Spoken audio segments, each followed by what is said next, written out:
Hello, my friends. My name is Darren Gerdes. I'm just a professor trying to help you understand context in the war in Ukraine. Here are the three big stories for today, and they're all geopolitical. It's not about the battlefield, but they're very important. This morning, I talked about how France's Macron says sending troops to Ukraine cannot be ruled out. I told you that that was the right position to have. You don't want to say, no, that's never going to happen, because then you're telling your enemy, like, it doesn't matter what you do, that'll never happen. You want to leave that on the table. Now, you don't want to do it, but you want to leave it on the table as it can happen. He's right for taking that position. And the weirdest thing is that I'm in the position of defending Macron, and I don't understand how that even happened. But okay, so that prompted a flurry of responses. BBC, NATO allies reject Emmanuel Macron's idea of sending troops to Ukraine. Well, he's not saying, I want to send troops. He's saying, we haven't taken that off the table. So be aware, Putin, like, this is still in play. Okay. French President Emmanuel Macron said nothing should be excluded. He's right. As a negotiating tactic, this is the right place to be. Mr. Macron said there was, quote, no consensus, unquote, on sending Western soldiers to Ukraine. Okay. Mr. Macron told a news conference on Monday evening, we should not exclude that there might be a need for security that then justifies some elements of deployment. But I've told you very clearly what France maintains as its position, which is a strategic ambiguity that I stand by. Now, it's weird to me that he would even say, I'm trying to be strategically ambiguous here, but he did say that. So he wasn't saying, I can't wait, I'm a warmonger, I want to invade Russia. But that's how it'll be interpreted over on the RT and TASS and Pravda side. And in the meantime, his partners, his NATO partners, his European partners are wigging out. Mr. Macron's comments prompted responses from other European and NATO member countries. President Biden has been clear that the U.S. will not send troops to fight in Ukraine. It added, that was a White House statement. Okay, but nobody was saying, like, we're about to do this. German Chancellor Olaf Scholz said that there had been no change to the agreed-on position that no European country or NATO member state would send troops to Ukraine. UK Prime Minister Sunak, spokesperson, said that the country had no plans for a large-scale military deployment to Ukraine. The office of Italian Prime Minister Meloni said that Italy's support does not include the presence of troops from European or NATO states on Ukrainian territory. But why are they wigging out about this? That's not what he was trying to do. He was just trying to say, and so they're making their own positions weaker by flipping out and going, oh no, we're not doing that. No. Okay. How is Pravda carrying it? Emmanuel Macron wants NATO troops in Ukraine to kill as many people as possible. No, that's not what he said either. They're being very unfair to him. And I don't understand how I'm the guy that's defending Macron. But Macron's position as a negotiating tactic was spot on, and he's right. Okay, let's shift gears. Second story, let's go to the United States.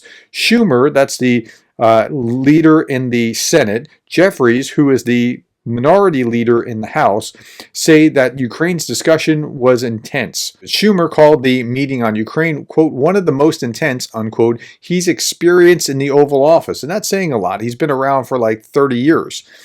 Asked what made him characterize the meeting that way, Schumer said it was, quote, the urgency of supporting Ukraine and the consequences to the people of America, to American strength if we do not do anything and don't do it soon.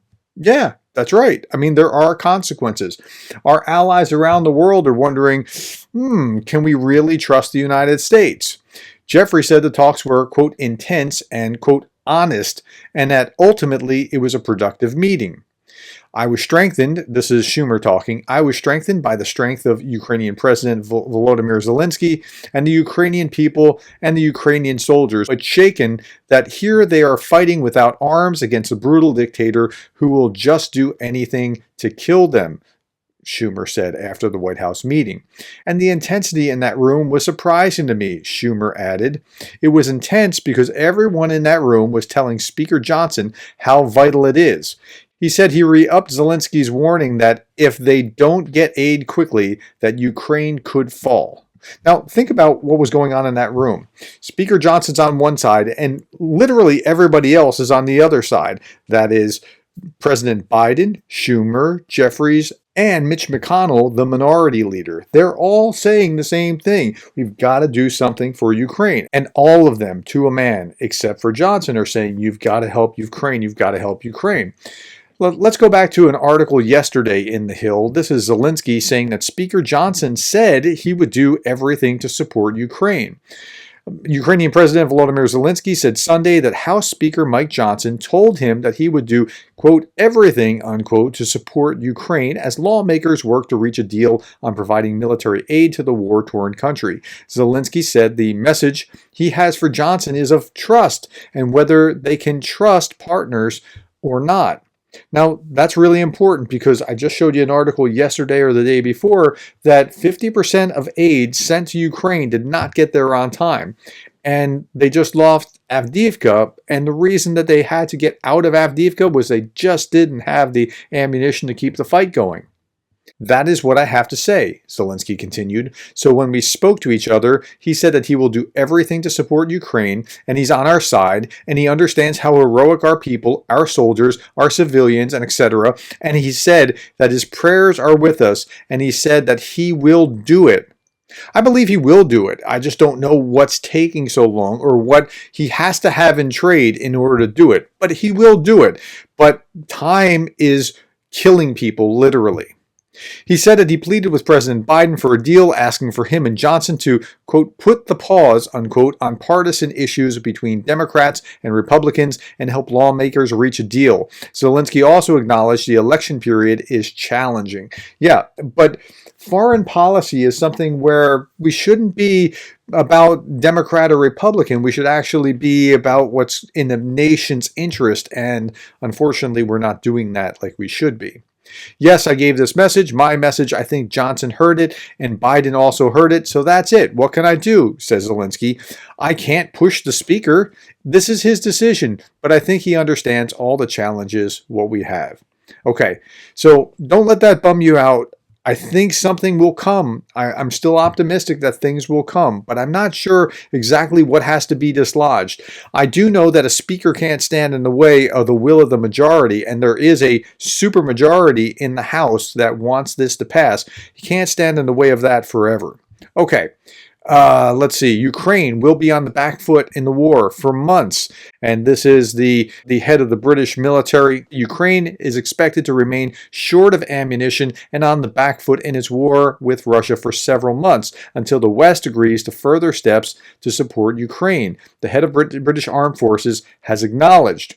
He said that Ukraine faced a difficult situation on land where its army was struggling in terms of its ammunition and stockpiles, with U.S. military aid halted by Republicans in Congress and Europe not able to plug the gap. Now, the only upside of this is that Europe is aware, we've got to step up. But it's a matter of time. How fast can they react? How much of a gap can they plug?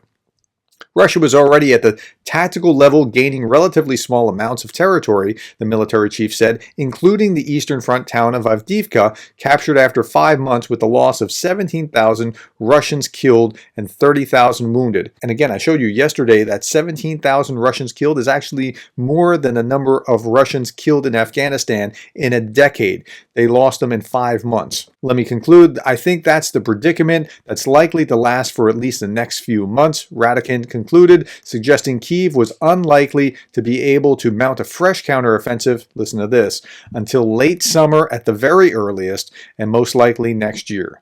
It's going to be a long war. We've been saying it's going to be a long war, but not having... So at New Year's, I was saying, we're going to be talking about this next New Year still, and I hate to say that, but I think that's true. And the longer it takes to get supplies to Ukraine, the more it's going to stretch out. And I think that's the reality of where we are. I'm not going to tell you something just to say happy talk. I think that's the reality. Okay, those are the 3 big stories for today. Thank you for your time. Thank you for the likes, the shares, and the subscribes. And thank you for being the kind of person who cares about Ukraine.